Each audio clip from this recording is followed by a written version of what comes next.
We're back on your favourite local radio station with Eamonn and Ruth for an exclusive hour-long programme. Now, your schedule's interesting, Eamonn, because, for example, this morning, when we're taping this today, you did Sky News this morning for 3 hours, then you come to do This Morning, then you've got radio shows and columns and all other things going on. How are you getting through your day at the moment? Is it power napping? Is it some kind of chemical enhancement? What is it? Well, maybe I just have more stamina than other people. I don't see it that way. I mean, if I was a delivery van driver, I would have, 10, 15, 20 jobs in a day. I tend to count my lucky stars. I don't see my jobs any different than that. I move on from one thing to the next. I certainly was heavily influenced by the job that my father did, and he was a carpet fitter. He was very, very good at it, and he would bring us out. He had 5 sons, and we would help him or try to help him, but I was a complete inconvenience. I was the only son who couldn't actually do it. And it was very hard manual work. And when people say to me, you work hard, I think of my dad or my brothers, and I think, I don't work hard. I don't work hard at all. All I do, I remember one of my children once was at school, and they were 5 years of age, and the teacher said, now today we're going to write about what your daddy does for work. And all the kids were writing about their dads. My son Niall just wrote, my dad talks to people. And he came home and the teacher said, you've got to write more than that. And Niall said to me, well, Daddy, what do you do? And I said, son, I just talk to people. That's all I do. And that's hardly hard work. My mother tells her friends that I answer phones for a living, so they probably think I work in the BT call centre or something. Are you equally as busy? Do you ever run into each other at home? Oh, yeah. Yes, we do occasionally. We bump into each other, don't we? He's watching a black and white movie somewhere, and I'm next door doing Coronation Street. No, I have a really lovely balance. I'm very, very lucky. I have a very nice balance of work and being a mum. Jack is only nearly 6, 5.5, 6. So I don't want full-time work. I don't want to be out of the house all the time. So with This Morning and my other bits and bobs, I keep it to a minimum, really, because then I can go home and do all the mummy stuff. Taught Jack to ride his bike without his stabilisers recently, which was fantastic, and I wouldn't have wanted to miss that moment. So I do what comes along that I need to do, and I don't go looking for anything else. I'm very happy with what I'm doing now.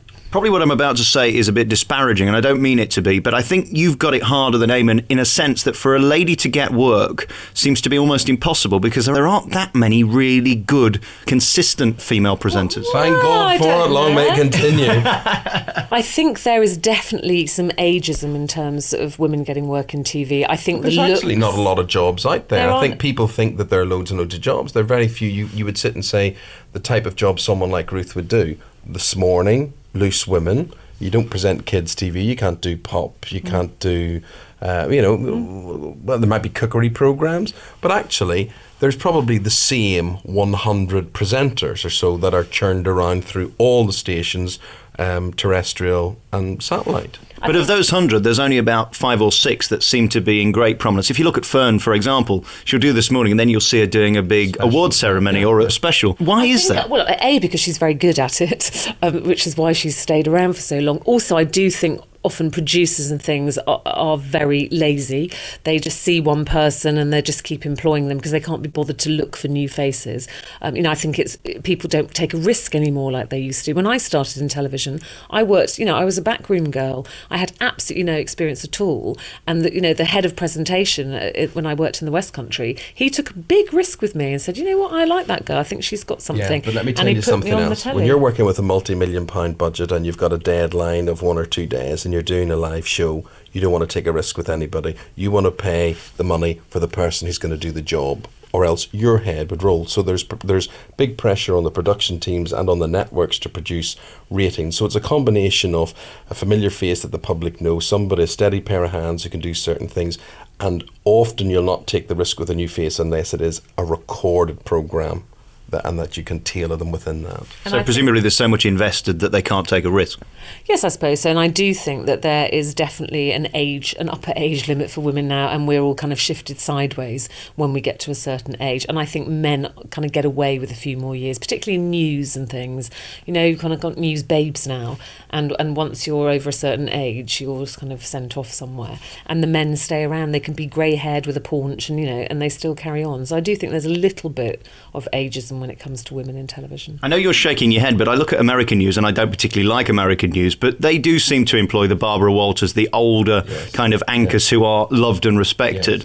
There aren't many people actually over 40, are they, doing the news? You've got John Suchet, you'll have a lot of ladies that I work with at Sky who I'm too gallant to name. I think it's not a question really of age, it's a question of ability. If you're good enough, you'll be around enough. This business doesn't owe anybody a living, and this gets back to people say about me working all the time. A lot of people sit back and they say, I've got one job, and that's what I do, and they expect to be there forever. When that one job goes, good luck to you. When my one job goes, I've got 4 others I'm going to jump back on. That would just be me, and that would be business sense. If you were making screws in a factory or you were producing eggs or whatever, you would have more than one supplier. And that is just business sense. And I think a lot of people come into this idea, they go in with the stardom as opposed to the work. They come in and they say, I'm going to be famous, I'm on TV, therefore I'm now owed a living. You are not. If you think it's hard getting into broadcast, it is harder staying there. And I think something you said last time as well, and Dale Winton said the same, you're quite smart that you've got your day job with the news that you do on the background that a lot of people watch, but it's a kind of different audience to your Saturday night 8 o'clock. But your time is only limited there, it changes. I would love to be on the golf course, I'd love to be in the gym, I'd love to be in the cinema doing things, lying on a sunbed somewhere. That would all be very, very nice. But if you ask me why I've lasted 27 years, it hasn't been for my fantastic looks or your ability in one certain area.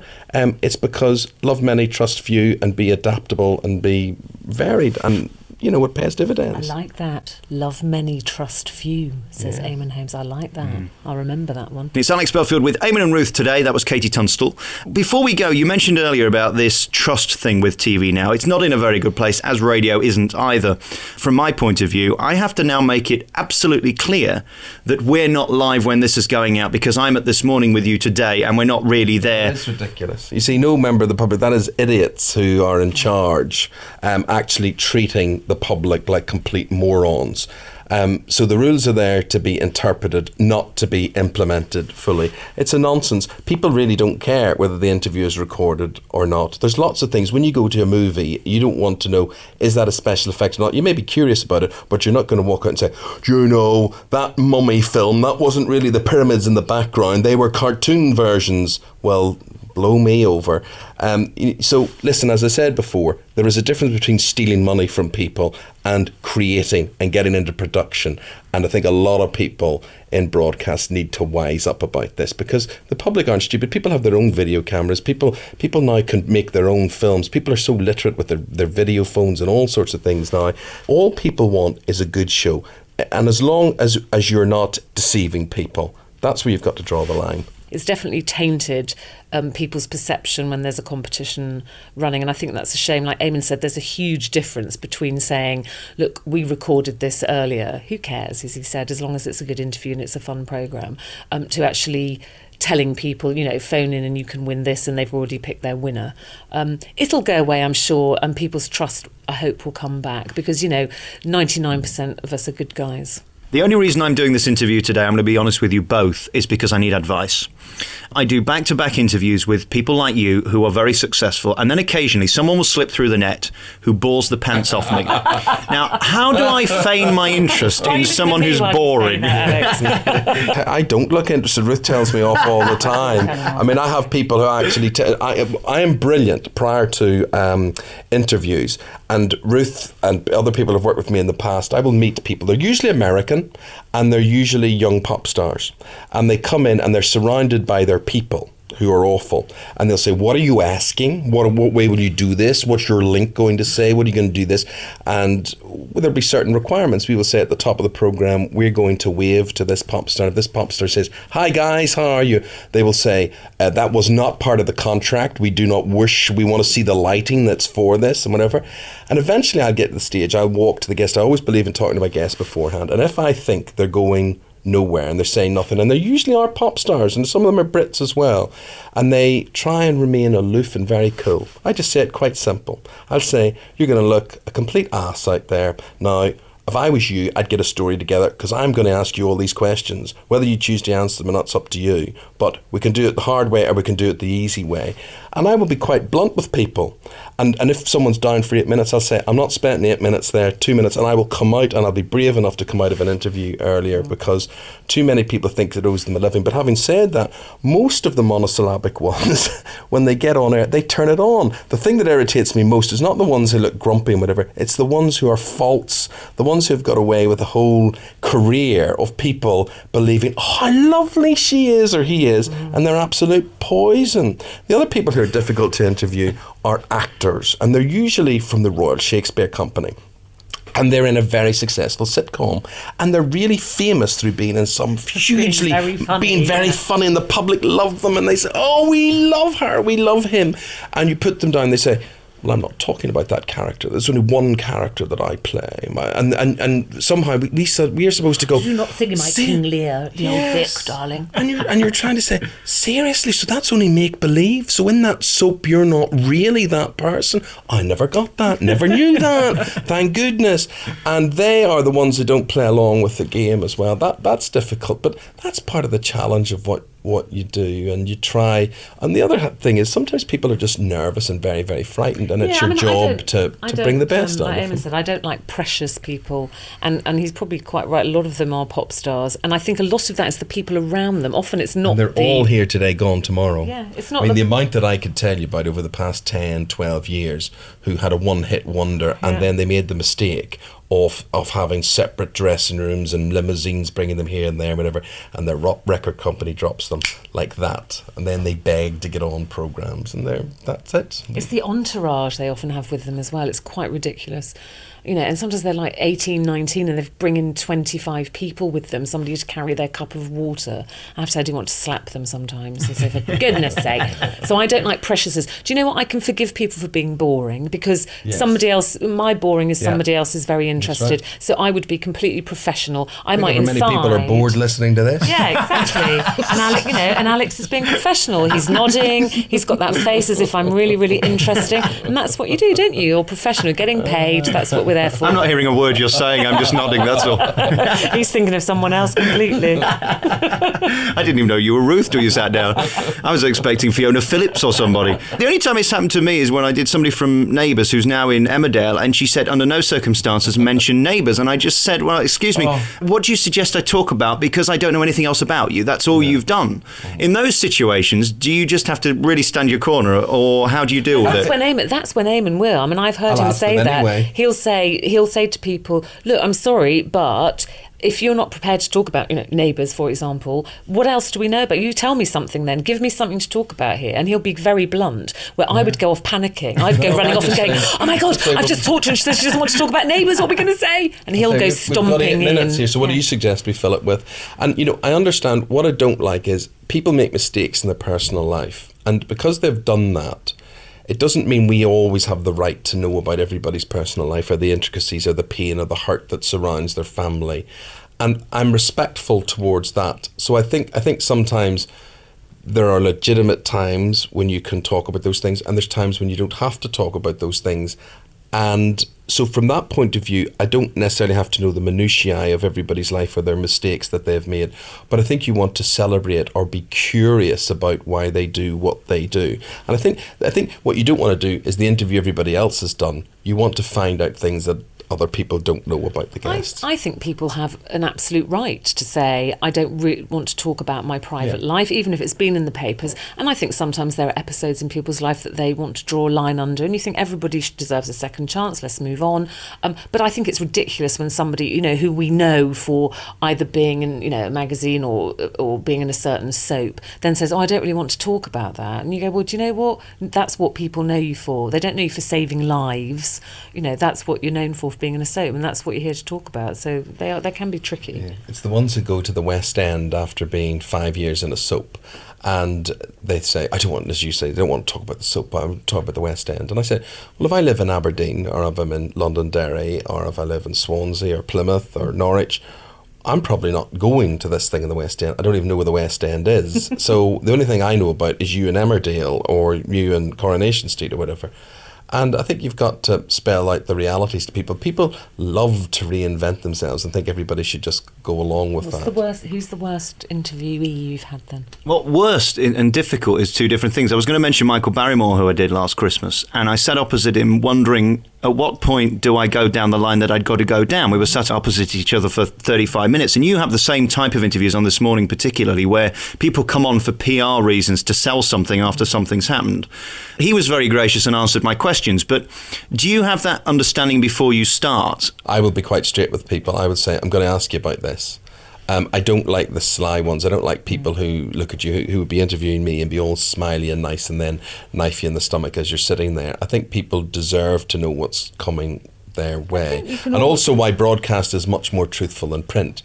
You can, what you hear and what you see is what you get. In print, you can do a 2-hour interview and they take the one question, the one answer, and they manipulate it with a headline. So broadcast is always more preferable, I think, to print. I would always say to people, particularly on a live show, look, a lot has been written about you. This is live. So I wouldn't be doing my job properly if I don't ask you this. Everyone watching at home wants to know, the answer to this question because that's what they've been reading in the papers. Now, this is your chance to answer it however you want to answer it. It's live. You can tell them the truth. You can evade it. But, I have to ask it. It's my job. And I would look very stupid if I didn't ask. Mine is pop stars as well. I can't bear them, and I very rarely have them on this season. I don't think I'm doing any pop stars at all because they've got nothing. Very highly of you as well. I'm sure they do. But they really don't have anything to say, and they're normally young and haven't lived their life. That's the problem if you've got people who don't have an opinion.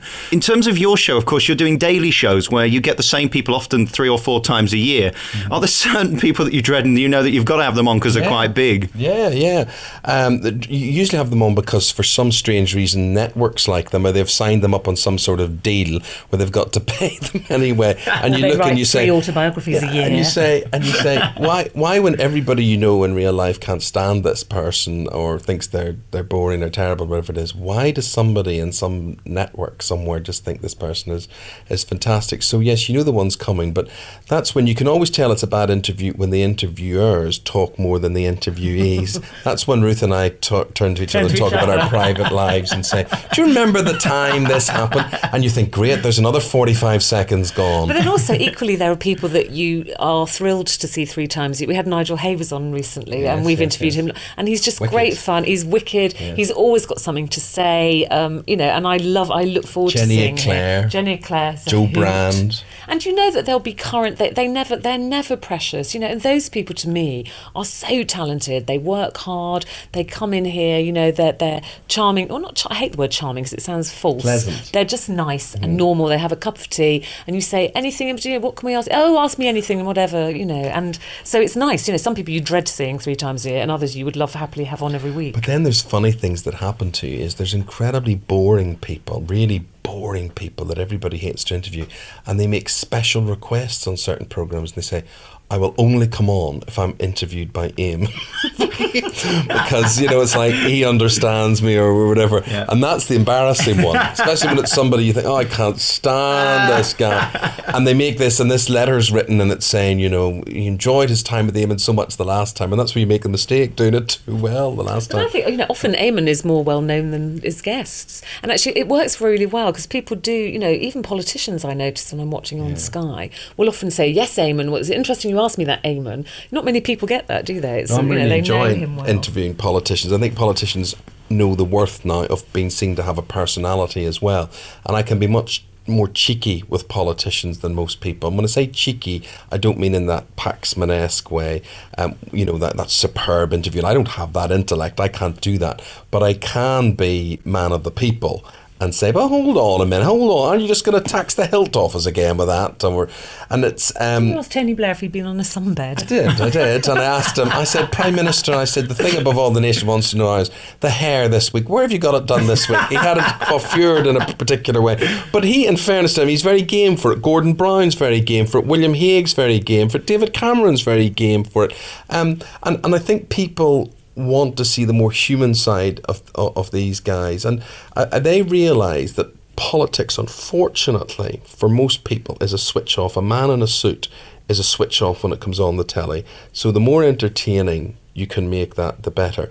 But all interviews, all television should be there simply to inform, to educate, and to entertain. Those old-fashioned Reithian principles. And if you can do that, whether it's a kids program, whether it's an adults program, whether it's pop, whether it's science, whether it's motoring, you won't go far wrong. Jane Collins was on this morning a few weeks ago, and she said she'd come on when she knew it was Eamonn. She'd said no originally. Yeah, she does. Joan is very, very good, and she is. A lot of people may not look forward to interviewing Joan because she's a woman, she has her standards, and she's really good. She's one of the people that would say she would come on my radio show, she would do various things, and I'm very chuffed. She enjoys things because we talk about all sorts of things. We talk about her playing volleyball at school and school athletics and all sorts of things that she did, and I also, through watching those old black and white movies and things, know movies that most people don't know that she was ever in. And she has worked with some amazing people. No matter what you think of her individually, she has rubbed shoulders with every big name there has been. And she did look amazing, didn't she? She does. She looked amazing. She has tremendous value, and she's very opinionated. And I think always I would start out with the principle that I would treat my guest with respect, the way I would with anybody. If I was meeting anybody in the bus or in the street or whatever it is, you want to treat somebody with respect, and you want to be interested with them. It's up to them what they then do with that. But as I say to people, I can make you look good during this interview, but it's all about you talking. It's not about me talking. It's about you talking. If you can do that, then that's going to work well for both of us. I just did an hour special with Jackie Collins, and there was one thing that bothered me, that I banned her from saying the word sexy was ooh, ooh, ooh throughout the entire interview. It was far too crude. Eamonn Holmes, Ruth Langsford, thank you so much for doing this hour special. It's been great to get to know you both together, and congratulations on what you do on TV. It's so natural, it's so real, and it's so brilliant and rare as well. Thank you for talking to me. Thank Very you kind of much. you.